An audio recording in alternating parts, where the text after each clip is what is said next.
Hello and welcome to Retro Retros, where we keep modern classics moving.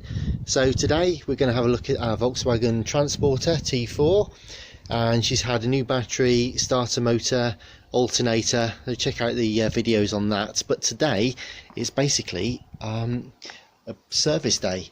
So we're just waiting on the coolant to arrive. This is our mock-up at the moment, but we're going to drain and flush all of the coolant and wash that out and replace it with all new stuff. We also have the manual transmission fluid to replace because that hasn't been done in a while, so we're going to go ahead and do that. New glow plugs to go in. We also have the cabin air filter to do, a new fuel filter to go on, and we are changing the oil and the oil filter. But whilst we're at it, we're taking the opportunity to replace the sender unit there for the oil. The oil switch is playing up, so we're replacing that whilst the oil's out. And we've also got the air filter to replace. So all in all, a bit of a busy day. We're at COVID-19 at the moment, so we're in lockdown, and this might take a little day or two, but we'll crack on and see how we go. So before we start any of this, what do we need to do? Well, essentially we need to disconnect the battery. There aren't any magnetos on these like there are on a light aircraft, for example, so the engine isn't likely to start on its own, but it's more about making sure we don't short circuit anything whilst we're messing with the tools underneath. So she's jacked up all round. As we're checking the transmission level, we're checking the oil level, coolant levels. It stands to reason the van itself needs to be level, of course, to get the correct readings. So we jacked her up with a 3.5 ton jack, and all four corners are supported with a 6 ton axle stand, so she's all good there. We've also left the jack on that side, and there's a wheel under there as well should anything collapse, but of course it shouldn't do. So first thing we'll do, I think, is probably go ahead and change the air filter and the cabin filter, as they're the easiest ones to do, just to get going. Ordinarily we'd do this in a slightly different order. We'd probably drop the oil and stuff and crack on with these jobs whilst the oil's draining, but there's a couple of reasons, and I'll explain that in a minute as to why we're not doing it that way. But first we'll just go ahead and do the air filter. So effectively we've just got a little clamp which needs to come off there. There's a couple of clips on the actual unit itself, and this one's held in by an arbitrary screw there which isn't standard, but we'll get that off, and that will expose the air filter. So let's do that. So once that spring clip is removed, we can lift the lid of the airbox away like so. It's just worth mentioning while I'm here that you can actually access it on some models anyway, if you rotate the washer fluid through 90 degrees, you can pull the lid off, which gives you better access there to the unit. So we'll remove the old one, which doesn't look too bad, to be fair, on the face of it. But then if we compare that with the new one, hopefully you can see there the difference. So we'll just clean the airbox out, just get any rubbish or loose debris out of there, and we'll get the new one in. So that's everything put back together. It's quite nice at this juncture as well, just to check other things. I noticed there are a couple of frayed cables that need tending to there, and there's an old alarm unit which is basically flailing around there, look, which is no good. So that can all come out shortly, but it's good to just check around the bay whilst you're doing this sort of work, just to see if anything else needs tending to. So the next little job then is the cabin air filter. So what we do here is we pop the little clips on the housing. A couple of mine have broken, there may be 3 or 4 on yours, but I've just got a couple. And then in terms of the actual filter, that just locks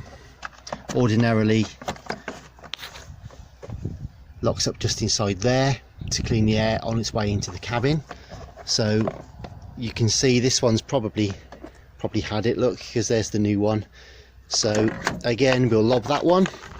Now ordinarily this one would slide in and lock in. You can see the little engagement grooves there, and then we've got the blades on the side of there. So we'd normally just put that in, twist it into position and lock it down and replace the clips.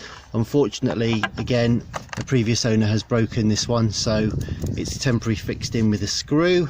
And what we'll be doing with this one, I think, is lining it up with the blades and then locking it in with a screw. So I'll just go ahead and do that now and be back in a second. So here we are, that's just fixed in now. You should be able to see the little blades that hold that in there. Very simple job, to be honest. And then all we'll do is pop the cover back on, and then we'll snap those clips. There's one on each side at the top, and I believe there should be one, although this one's broken, on the bottom there. We'll get those snapped in and that'll be that job done. So far so good. Okay, so the next job to do then is to change the oil. Now for this one, first job is to just to crack open the lid of the oil filler cap. That'll release any pressure there to stop a vacuum forming as we drain the oil.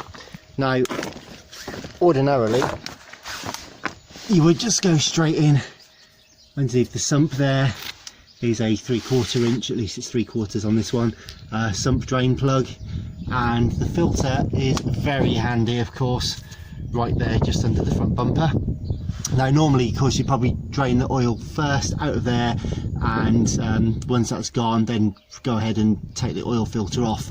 I've had to just double check. I've got a strap wrench there, and I just literally tweaked this by sort of an eighth of a turn just to check it was going to work loose, and tightened it back up again, for the simple reason that we're in COVID-19 at the moment and parts aren't quick or easy to get hold of. So last thing I wanted to do was drop the oil out of there, find I couldn't actually get the oil filter off, and then have to just refill it with clean oil without changing the filter. So that's that done. So first thing we'll do now is just go and undo this bolt, and we've got a catch tank underneath and something to protect the driveway as well. So let's go and drop this oil out.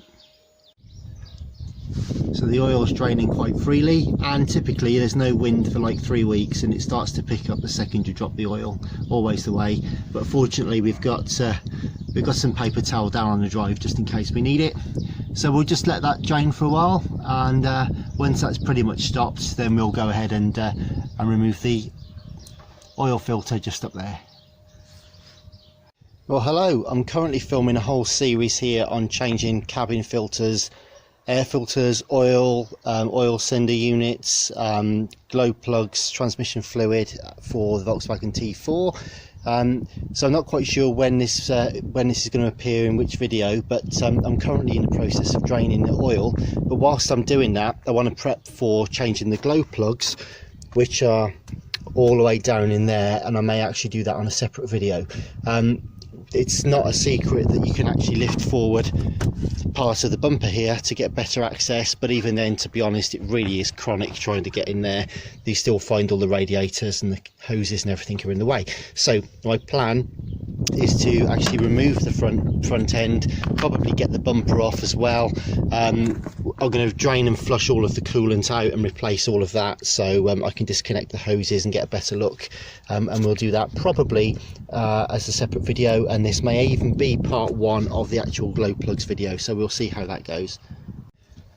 So to get access better to a few things, we've taken the bolts out of the front carrier there, and also there are assorted screws along the front grille, so once they're removed, the whole thing clips away.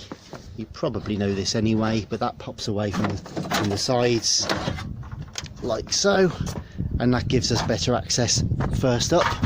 So we'll gently put that grille down, and then we can then lift and pull forward.